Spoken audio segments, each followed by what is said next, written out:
Ini ibu-ibu nih yang cantik-cantik, yang mukanya sudah di bleaching, di apa semua, mukanya putih, lehernya hitam. Ya. Bu, nih yang cantik. Cacing tunggu di kubur. Jangankan masuk kubur, ibu meninggal, jenazahnya disentuh tangan kita, menyentuh pipinya jenazah, ndak ada yang mau langsung sentuh tangannya. Dia cuci bersih-bersih tangannya dulu kita. Jijik dengan jenazah kita. Ibu-ibu, bapak-bapak, ada berapa rukun iman? Berapa? 6. 5 itu rukun Islam. Rukun iman ada 6. Satu diantaranya percaya kepada hari akhir. Nah, biasanya orang ketika berbicara tentang kematian itu berbicara tentang hari akhir. Dan biasa kalau saya bicara kematian, tiba-tiba anak muda langsung bicara, orang kalau mati itu Ustaz tua dulu. Tidak, yang namanya kematian tidak harus tua dulu. Ini anak muda kalau kita cerita kematian langsung orang tua dia lihat-lihati, yang sudah pensiun, yang sudah putih rambutnya, bikin kaget. Yang namanya kematian, tua mati, orang kaya mati, orang miskin mati, raja-raja mati, rakyat biasa mati, ustadz mati. Kalau ustadz duluan, siapa yang tak siapa? Semua mati. Berarti yang jadi masalah sesungguhnya bukan mati, karena mau atau tidak, tiba saatnya pasti mati. Yang jadi masalah, bagaimana kondisi kita mati. Itu yang jadi masalah. Itulah sehingga setiap Jumat dibaca ini ayat, ya ayyuhalladzina amanu taqullaha haqqa tuqatih. Wahai orang-orang yang beriman, bertakwalah kalian kepada Allah dengan sebenar-benarnya takwa. Wala tamutunna, dan jangan kamu mati illa kecuali wa antum muslimun, dalam keadaan beragama Islam. Berarti ayat ini Allah informasikan ada di antara kita KTP-nya Islam, ngakunya Islam, tapi mati tidak dalam keadaan membawa Islam. Insya Allah kita tidak akan mati dalam keadaan berjudi. Insya Allah kita tidak akan mati dalam keadaan berzina. Insya Allah kita tidak akan mati dalam keadaan merampok. Tapi yang bisa membuat kita mati kafir, hubbi aklil haram, suka memakan makanan haram. Satu diantaranya menerima serangan fajar ketika pemilu kemarin.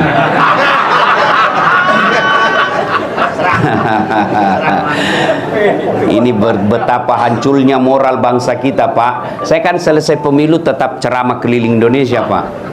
Apa rakyat bilang apa itu serangan fajar? Dia ganti, bukan serangan fajar. Dia ganti apa, Pak? Sedekah subuh. Apa ndak hancur? Ibu bapak, saya yakin bapak ibu tidak, yang hadir di sini tidak terima serangan fajar. Tapi kalau ada yang jadi sponsor serangan fajar, itu bagian daripada kebatilan. Ya, ibu bapak, saudara-saudara sekalian, kita sedikit tentang kematian. Biasanya kalau kita cerita kematian, itu kita selalu berpersepsi, berpikir harus tua dulu, harus sakit dulu. Tidak. Kematian, anak muda pun pasti mati. Suatu ketika Sulaiman alaihissalam lagi ceramah seperti ini. Tiba-tiba datang tamu tadi diundang. Berkatalah tamu tadi, assalamualaikum warahmatullahi wabarakatuh ya Rasulullah. Waalaikumsalam warahmatullahi wabarakatuh. Nabi Sulaiman katakan, silakan masuk, duduk. Duduklah tamu tadi. Nabi lanjutkan ceramahnya. Belum selesai Nabi ceramah, tiba-tiba tamu tadi, Pak, diangkat tangan, ya Rasul, ada pekerjaan saya penting, tidak bisa ditunda dan tidak bisa dimajukan, saya izin pamit dulu. Kata Nabi, silakan. Berangkatlah tamu tadi. Sepeninggal tamu tadi, Nabi bertanya kepada jamaahnya, saudara-saudara sekalian, ada yang tahu siapa itu tadi tamu? Tidak ya Rasul, Anda yang lebih tahu. Nabi Sulaiman katakan, itulah tadi yang memisahkan dengan segala orang yang kau cintai di dunia. Itulah tadi yang memisahkan kamu dengan harta yang kau miliki. Itulah tadi yang memisahkan antara jasad dengan rohmu. Itulah tadi malaikat pencabut nyawa yang setiap kali datang pasti ada yang ingin diambil dan tidak kembali sebelum diambil yang diinginkan. Selesai berkata begitu, tiba-tiba dari belakang ada anak muda, dia angkat tangannya. Ya Rasul, itu tadi malaikat pencabut nyawa. Betul. Tidak kembali sebelum diambil yang diinginkan. Ya, mati saya ya Rasul. Kenapa? Semenjak dia datang sampai pulang, saya terus dia lihat-lihati. Kata Nabi Sulaiman, hati-hati kok. Nah mudah, barangkali kau yang diinginkan. Ya Rasul, jangan main dah. Bawa saya jauh. Ya Rasulullah, bawa saya jauh sampai dia tidak dapat saya tadi ini. Nabi Sulaiman katakan, baik. Angin, tolong terbangkan anak muda ini. Nabi Sulaiman dengan izin Allah, mujizatnya pandai bicara dengan binatang, pandai perintah angin. Bahkan dia adalah manusia terkaya di dunia sampai sekarang ini. Kata Nabi Sulaiman, angin, tolong kau terbangkan anak muda ini. Bawa di mana mau pergi. Siap. Diterbangkanlah anak muda ini, Bu. Kiri kanan, lurus kiri kanan. Dia pikir saya sudah jauh, saya kurang ngajar, tidak dia dapat lagi saya tadi itu. Bikin kaget-kaget. Angin. Sudah turunkan saya, sudah saya jauh ini. Turun. Pas turun, baru satu langkah diinjakkan kakinya di tanah, langsung muncul itu tadi tamu. Dari mana kau? Dari tadi saya tunggu kau. Kenapa saya tinggalkan majelis tadi? Karena di sini takdirmu harus mati. Akhirnya dia tinggalkan, dia hindari kematian. Justru kenyataannya dia datangi kematiannya. Kullu nafsin saikatil maut. Semua yang hidup pasti akan mati. Sebaliknya, kalau tidak tiba saatnya, biar setengah mati kau mau mati, tidak akan mati. Ini ada cerita, wallahu alam benar atau tidak. Ada ibu ketahuan suaminya selingkuh. Dia dapat WhatsApp-nya lope-lope. Sakit hatilah dia. Akhirnya dia mau bunuh diri. Dia ambil racun. Dia masuk di kamarnya, minum racun. Karena buru-buru takut didapat anaknya, dia buru-buru minum racun. Akhirnya lebih banyak masuk di hidungnya daripada mulutnya. Muntah-muntah, tidak jadi mati. 1 bulan kemudian, ketahuan lagi suaminya selingkuh. Dia mau bunuh diri. Lihat racun, bulan lalu gagal. Dia ambil pisau, Bu. Dia iris urat nadinya. Rencana bunuh diri, dia iris urat nadinya. Dia lupa ternyata pisau yang dipakai pisau tumpul. Tidak jadi lagi mati. 1 bulan kemudian bertengkar lagi sama suaminya. Dia mau bunuh diri. Dilihat racun gagal. Dia lihat pisau gagal. Akhirnya dia lari ke belakang rumahnya, lompat masuk ke dalam sumur. Ternyata dia lupa waktu itu musim kemarau. Ternyata air dalam sumur tidak cukup. Tidak jadi lagi. Saudaraku, ajal bila tiba tidak bisa dimajukan, tidak bisa diundur. Kullu nafsin saikatil maut. Semua yang hidup pasti akan mati. Tungke maki nyawai pasti mati, kata orang Bugis. Al mautu babun. Mati adalah pintu yang setiap kita melewatinya. Nah, sekarang ibu bapak pernah ngantar jenazah? Pernah ngantar jenazah? Bukan pernah, sering. Itu kata Nabi, kalau kalian meninggal, 3 tuh yang ngantar kamu, 2 yang kembali, 1 yang tinggal menemanimu masuk kubur. Apa gerangan yang mengantar kita ke liang kubur? 1, keluarga, handai taulan, sanak saudara, kenalan, tim sukses.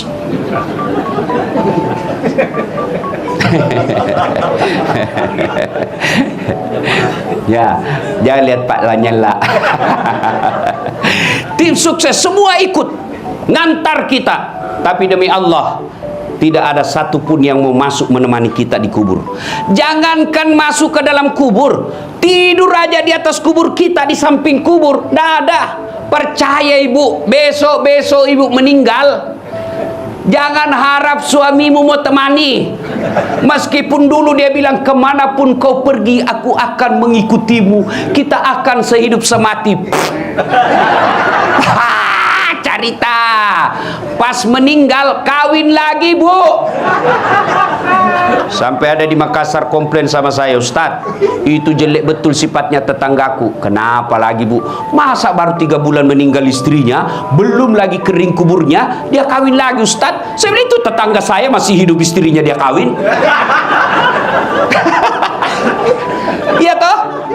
Masya Allah, ada kawan saya, Pak Ketua DPD, kawan saya, waktu meninggal istrinya, nangis Bu, ini kisah nyata, bengkak matanya. Dia bilang apa? Ustadz, rasanya tidak bisa lagi aku lanjutkan hidupku. Saya bisa sukses begini karena istri saya, Ustadz. Separuh jiwaku rasanya mau pergi. Wah, luar bengkak. Biasanya kan laki-laki paling nangis tapi tidak sampai bengkak matanya. Ini bengkak matanya, Pak. 3 bulan kemudian saya pergi jogging di pantai, di Losari. Saya jogging, ketemu saya sama dia. Tiba-tiba di sampingnya ada perempuan cantik, putih, masih muda, panjang rambutnya, ndak pakai jilbab. Saya senggol dia. Pak Haji, siapa itu Pak Haji? Dia bilang, Ustadz, yang baru. Sudahlah, kalau kita meninggal Pak, keluarga ndak bakal ada yang mau menemani. Apalagi kawan kita. Jangan harap anak buah kita, malah dia doakan kita cepat mati supaya dia ganti. Coba, ada orang meninggal, ada kawannya, nggak usah temani di situ. Coba lihat saja grup WhatsApp kita. Bapak Ibu kan semua punya grup WhatsApp, iya toh? Punya grup WhatsApp. Coba kalau ada yang meninggal, jangankan ketik doa, nulis doa, baca doa, enggak. Apa dia kirim? Stiker. Iya toh? Apa dia kirim? Innalillahi wa inna. Enggak, dia ketik itu doa, stiker Pak. Begitu, sudah itu dia blokir kita punya nomor, dia hapus, takut malam-malam ada WhatsApp nomor kita. Ayo, teman, handai tolan, keluarga, tidak akan ada yang masuk menemani kita. Yang kedua, kata Nabi, harta. Almarhum suami istri, waktu meninggal seluruh harta keluar, mobil, motor keluar ngantar. Tapi demi Allah, hanya satu yang menemaninya masuk ke dalamnya. Apa itu? Kain kafan. Mulai dari yang paling kaya sampai yang paling miskin, kainnya sama, kain kafan. Tidak mentang-mentang dia kaya dikasih kain sutra, tidak. Coba lihat kain kafan, ada kantongnya? Ada kantongnya? Enggak mentang-mentang kaya kasih masuk di dalamnya iPhone 15. Enggak. Kaos kaki aja enggak boleh kita pakai kalau orang Islam. Apa yang kita bawa? Harta, kain kafan. Ibu-ibu ini orang-orang kaya semua. Ibu sekarang pakai parfum merek-merek internasional, Bulgari, Angelman, Hermes. Begitu ibu meninggal, apa parfumnya? Kapur barus. Iya, hilang semua itu.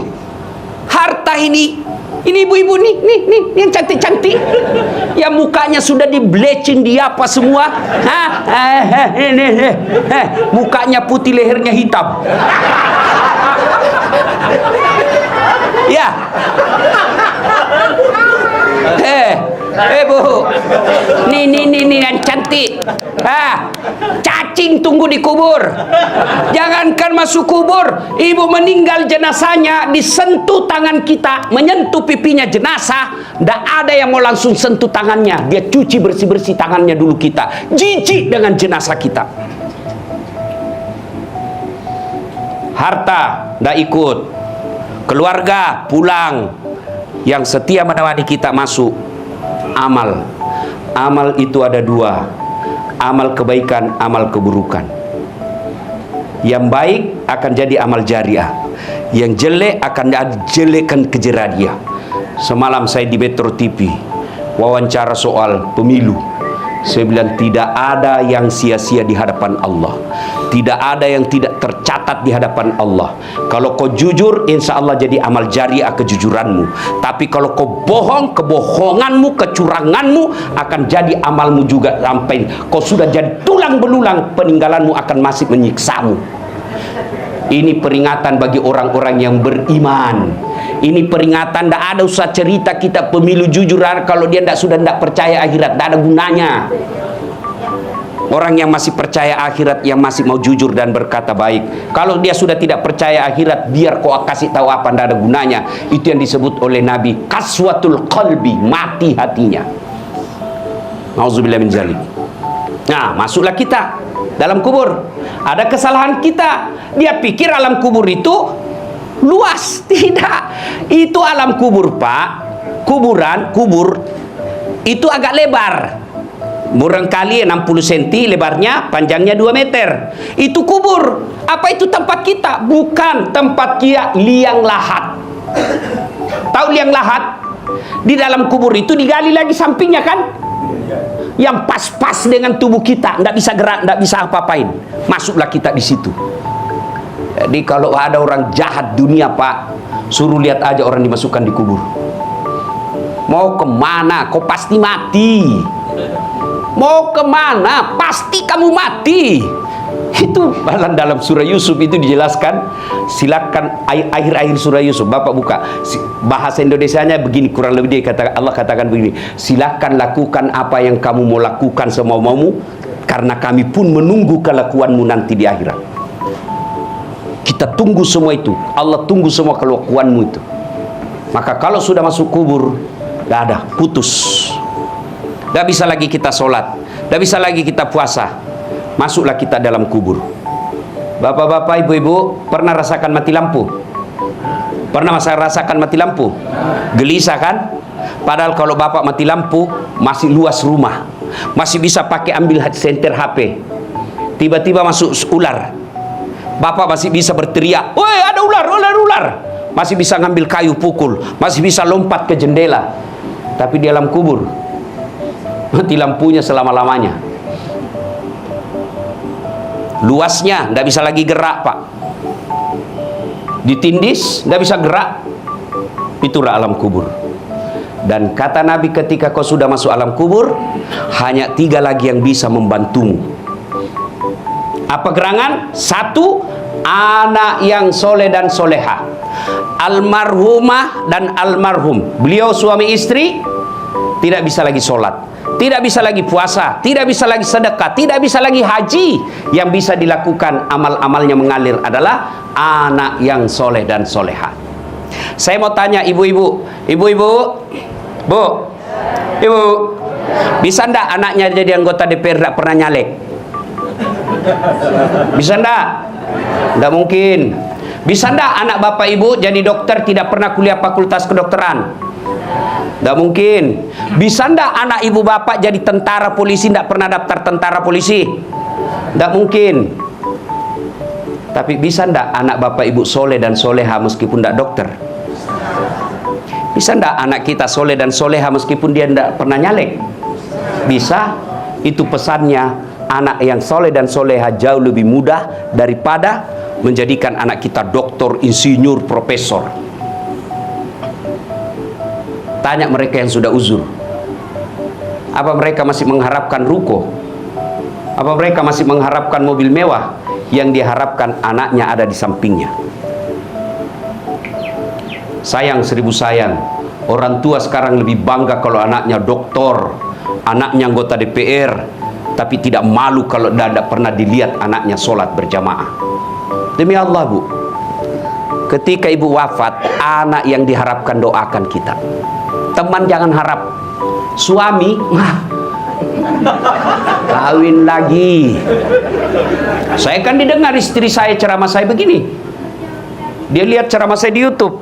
Mamanya cek istri saya.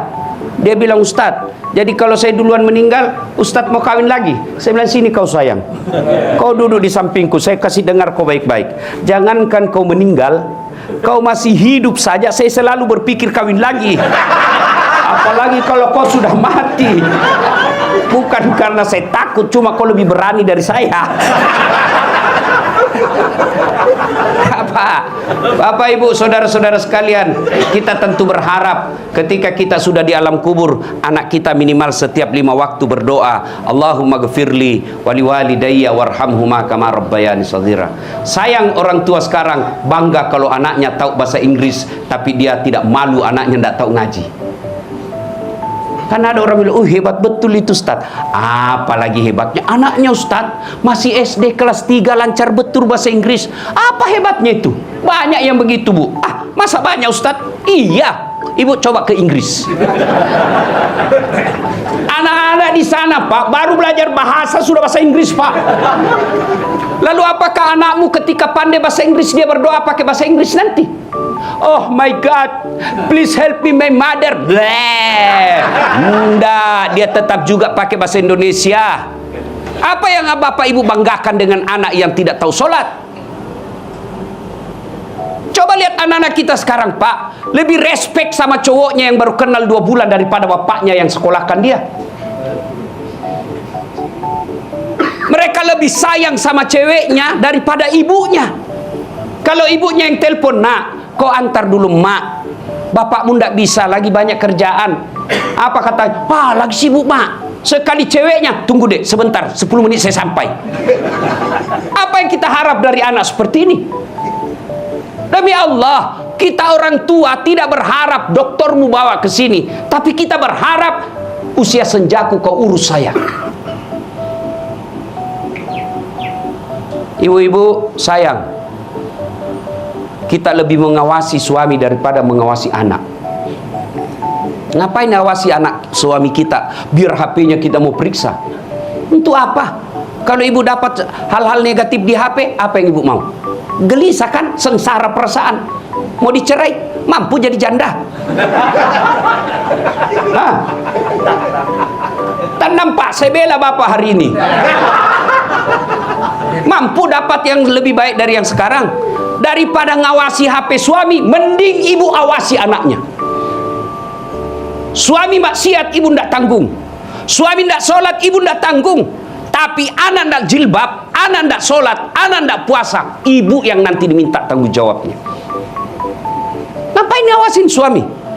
Kita ndak tanggung dosanya, tapi anak kita tanggung dosanya. Maka ibu, didik anak kita, ibu, terutama sholat. Cari tak mati anak mau baik kalau dia ndak sholat. Apa yang mau diharapkan? Coba anak-anak kita yang cantik, yang kecakep-cakep, yang baik kerjanya, itulah yang potensial menyengsarakan orang tuanya. Tapi coba anak kita yang sekolahnya seadanya, akhlaknya baik, inilah yang ngurus orang tuanya di usia senjanya. Maka anak yang soleh dan soleha, itulah yang akan menolong orang tuanya ketika ada di kubur. Dia akan berdoa, Allahumma gfirli wali walidayya warhamhuma kama rabbayani shaghira. Ibu tidak usah cemas soal isi perut anak kita. Yang kita cemaskan kalau dia tidak tahu sholat. Ibu tidak usah cemas kalau rumahnya dia masih ngontrak-ngontrak. Yang kita perlu cemaskan adalah ketika dia sudah bersuami istri, tidak pernah berjamaah dan tidak pernah kita lihat ngaji. Alangkah bahagianya orang tua. Subuh hari dia kaget, kenapa ribut pagar? Oh, dia intip, oh masya Allah, anak bungsunya dia pergi berjamaah ke masjid sholat subuh.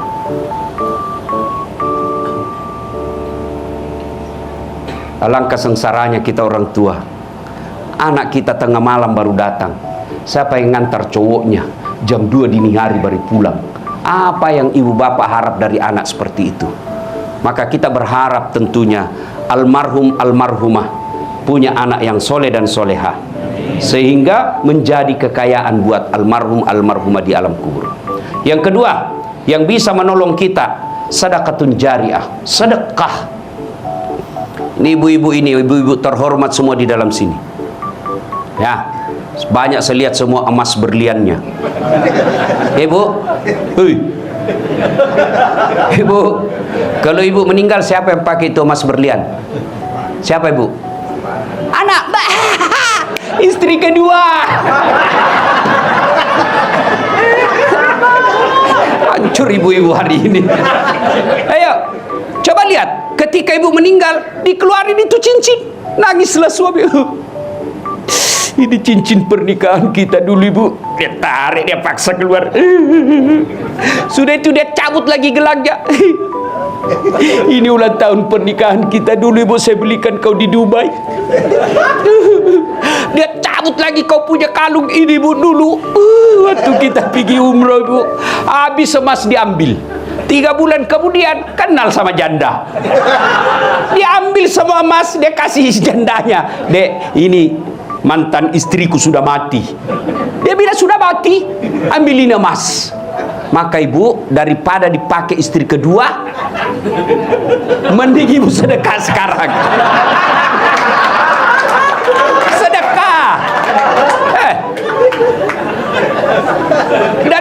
Makanya ibu-ibu seperti yang di dalam ini yang kaya-kaya, ngapain pakai yang asli, Bu? Lebih baik asli jual jadikan masjid. Itu yang namanya pandai menyikapi harta. Apalagi kalau ibu sudah pakai 20 tahun, ngapain lama-lama? Orang juga sudah tahu ibu kaya. Itu enaknya jadi orang kaya, biar palsu. Masa palsu? Orang kaya itu. Iya toh? Beda kita orang miskin, sudah asli.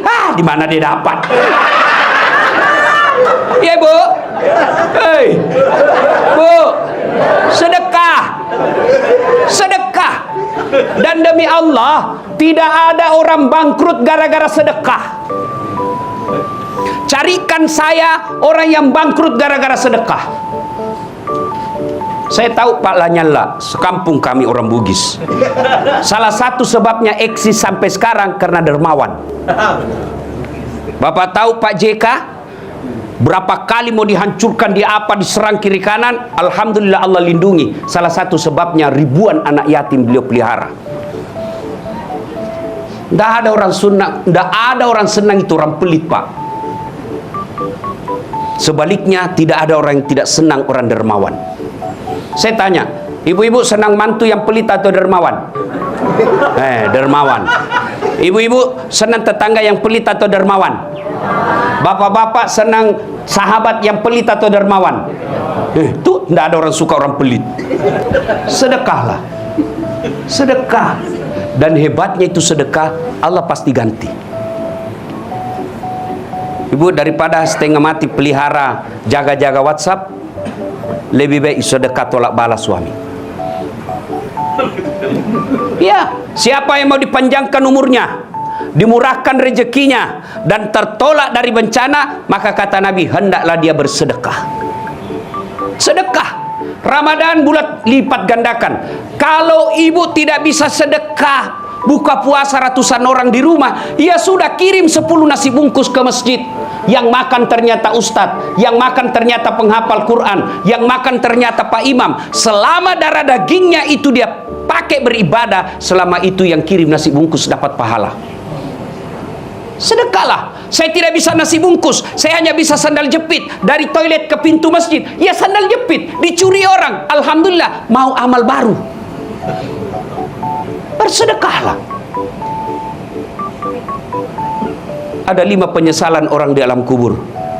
Satu diantaranya, ketika sudah dia gosok meninggal arwah, dia gosok matanya, dia buka, kata dia, saya di mana? Kau sudah meninggal, dah saat. Saya sudah mati. Iya.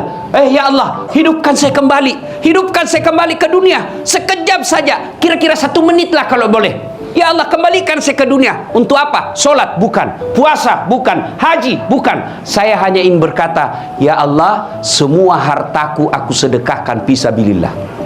Kenapa bukan minta solat? Karena solat hanya bisa dapat pahalanya ketika kita masih solat. Haji hanya bisa kita dapat ketika kita haji. Puasa hanya kita dapat ketika kita puasa. Tapi sedekah, meskipun sudah tulang belulang hancur, kita tetap mengalir. Itulah yang disebut sedekah jariah. Keliru Bapak Ibu yang Allah kasih rezeki, Bapak tidak bersedekah. Keliru.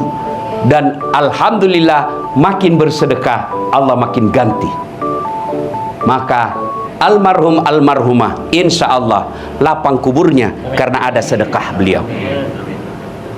Yang ketiga, yang akan menolong kita di alam kubur adalah ilmu yang bermanfaat.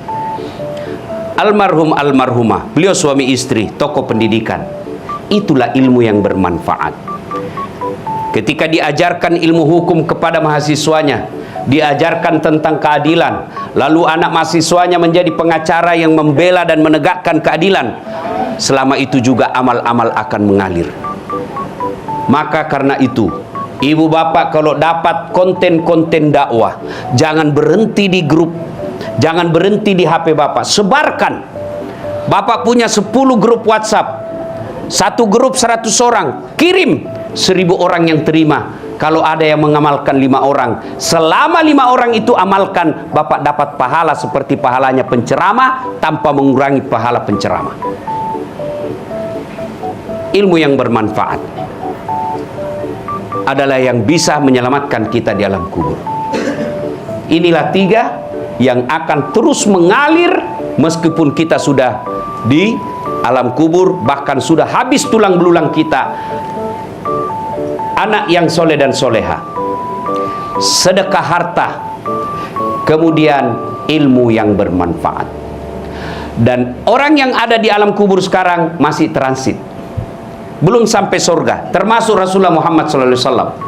Dan siapa yang paling menderita di alam kubur? Kata Nabi, orang yang paling menderita di alam kubur nanti adalah al-mutahawil bis sholah, yang menganggap enteng sholat. Saya mau tanya, bapak-bapak, kalau pergi merantau ke Sulawesi Selatan, ternyata bapak tidak nyaman di Sulawesi Selatan, ada pilihan? Ada? Ada. Balik lagi ke Jakarta. Saudara-saudara dari Jawa merantau ke Sumatera, ternyata di sana tidak bagus. Ada pilihan? Ada. Balik lagi ke Jawa. Mangan orang mangan, yang penting ngumpul. Iya. Iya toh? Bapak-bapak kalah pil caleg, ada pilihan? Kalah pilpres, ada pilihan? Ada. Tunggu lagi 5 tahun yang akan datang, kita tanding lagi. Ya. Tidak disenang sama gubernur, ada pilihan? Ada. Apa? Pensiun dini. Selesai urusan, biar ada di situ kita lewat. Bukan lagi gubernurku. Iya kan? Nah, ibu-ibu, suami cerewet, suami kasar, ada pilihan, Bu? Ada. Pulangkan saja aku pada ibuku atau ayahku. Selesai. Ya, bapak-bapak punya istri cerewet, ngamuk aja kerjanya, nggak tahu menghargai suami, ada pilihan? Ada. 2 pilihan, 1 tambah jadi 2, 2 cerai. Ada pilihan, Pak. Maknanya bapak menderita di dunia masih ada pilihan, dan tidak ada orang menderita di dunia dari bangun sampai tidur sampai bangun lagi menderita 24 jam. Tidak, pasti ada senyum-senyumnya.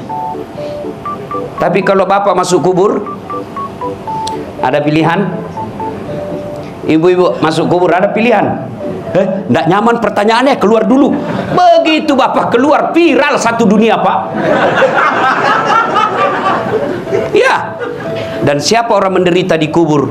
Al-mutahawil bis sholah, yang menganggap enteng sholat. Nggak ada gunanya ceramah hari ini kalau bapak ibu pulang masih lalai sholat.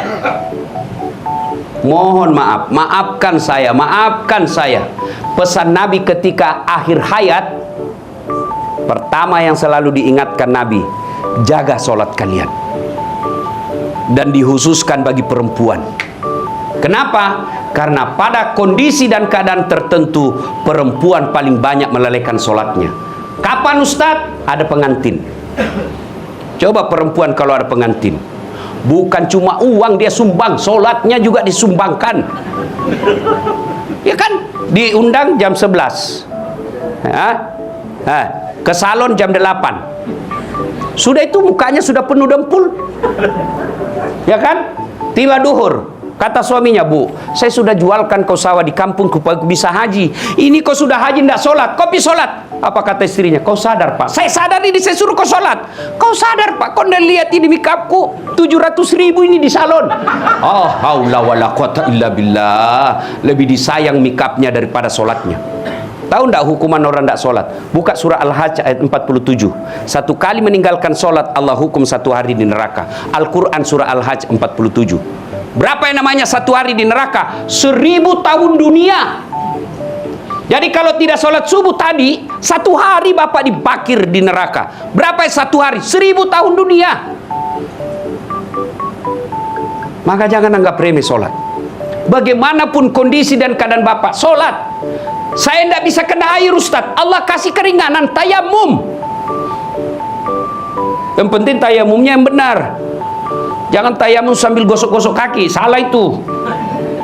Ada juga saya lihat di pesawat tayamum dia kumur-kumur, Pak. Saya beling-beling. Ya kan? Ustaz, saya lagi sakit, Ustaz. Adakah kalah sakitnya Nabi Ayub alaihissalam? Tapi beliau tetap sujud beribadah kepada Allah. Kita baru sariawan, tidak sholat. Kalau sariawan dia sholat, sariawan lah.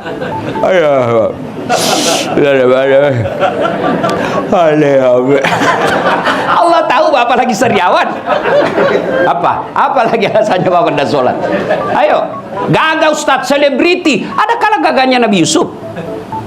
Nabi Yusuf itu manusia tercakap di dunia. Bayangkan Nabi Yusuf, itu ibu-ibu disuruh ngiris bawang, lewat Nabi Yusuf, begitu pesonanya wajahnya Nabi Yusuf, tidak sadar dia iris tangannya itu ibu-ibu. Mana ada gagah seperti itu? Segagah-gagahnya artis lewat, jangankan ngiris tangan, bau ketek aja kita rasa. Yusuf alaihissalam cakap tetap beribadah kepada Allah. Dia pintar Ustadz. Ada kala pintarnya itu Nuh alaihissalam sampai sekarang teknokrat yang belum ada yang saingi. Orang semua bikin perahu. Orang Sulawesi pandai bikin perahu, namanya pinisi. Di mana dia bikin perahu? Pesisir pantai. Nabi Nuh di atas gunung dia bikin perahu, Pak. Tetap beribadah kepada Allah. Maka tidak ada alasan kita tidak sholat. Sholat. Kalau orang sudah tidak sholat, tidak ada semua nilai sholatnya. Tidak ada semua nilai dia punya. Kenapa? Yang pertama kali nanti diperiksa sholat. Puasa bagus, tapi tidak sholat tidak ada gunanya. Saya memberikan ilustrasi sederhana. Bapak ibu saudara-saudara sekalian sering ke bank nabung, kenal sama yang apa sih namanya itu yang terima duit kita, teller apa ya itu ya. Nah itu kalau dia kenalan sama bapak kan sudah sering, besok bapak mau ngambil duit boleh ndak langsung ambil, mana uangku, kau kenal saya kan, iya mana uangku yang saya simpan 100 juta, boleh ndak ambil seperti itu? Ndak, dia akan tanya mana buku rekeningnya, hilang, ATM-nya hilang juga, bapak boleh ambil tapi urus dulu. Kau kenalkan saya dan kau lihat itu uang saya, iya bapak betul, tapi bapak harus urus dulu surat keterangan hilang di kepolisian. Begitu juga di akhirat, bapak punya puasa, bapak punya haji, bapak punya sedekah, bapak punya silaturahmi, menyekolahkan anak yatim tapi tidak sholat. Mana kata Allah, kata Nabi, malaikat penjaga, mana buku rekeningmu? Apa itu? Sholat. Tidak ada. Kau urus dulu keterangan hilang di neraka. Kau ke neraka dulu. Apa susahnya sholat? Ibadah yang paling gampang. Puasa Pak, 30 hari orang lapar, dari subuh sampai maghrib. Haji perlu dana, 1 bulan kita tinggalkan pekerjaan. Zakat perlu modal. Sholat apa susahnya? Saya tidak tahu bacaan Ustaz. Wala tayasu min rauhillah, jangan kau putus asa. Salat jamaah, asa salat jamaah. Kalau imam sudah baca, makmum sudah diwakili, selesai. Apa lagi? Tidak ada kecuali malas. Kenapa ini sholat penting? Karena dia adalah puncak penghambaan kepada Allah Subhanahu wa Ta'ala. Bapak haji boleh sambil dagang, bapak puasa boleh sambil dagang, tapi sholat tidak boleh ada kegiatan lain. Kenapa? Kamu lebih menghamba. Mana boleh kita sholat Allahu Akbar, begadang jangan begadang, batal sholatnya. Allahu Akbar, Pak Haji berapa gas? 20.000. Nggak bisa. Kenapa? Kamu lagi menghamba kepada Allah. Disinilah puncaknya. Maka sholat adalah as-sholatu imanuddin. Sholat tiangnya agama. Bangunan rumah bisa kokoh meskipun tidak ada dinding. Bangunan rumah bisa kuat meskipun tidak ada atap. Tapi tidak mungkin ada bangunan yang kokoh tanpa tiang. Itulah sholat 5 waktu. Bapak saudara-saudara sekalian, inilah tausiah kita. Pada akhirnya, kullu nafsin sa'iqatil maut. Semua yang hidup pasti akan mati. Al mautu babun, mati adalah pintu yang setiap kita pasti melewatinya. Tidak usah panjang kita ingat ceramah saya pada malam ini. Cukup sebelum kita tidur, tanya diri kita masing-masing, kematian adalah sesuatu yang pasti. Sudah siapkah saya menghadapi kematian? Dan apa bekal dalam menghadapi kematian? Sebaik-baik bekal adalah takwa, diantaranya sholat 5 waktu. Mari kita akhiri dakwah kita ini dengan mengirimkan suratul Fatihah kepada Rasulullah Muhammad SAW. Khasiat dan keutamannya kita ikhlaskan untuk almarhumah Profesor Dr. Haja Yuyun Muslim Tahir SH. Ila hadratin Nabi Mustafa Muhammad SAW. Al-Fatihah.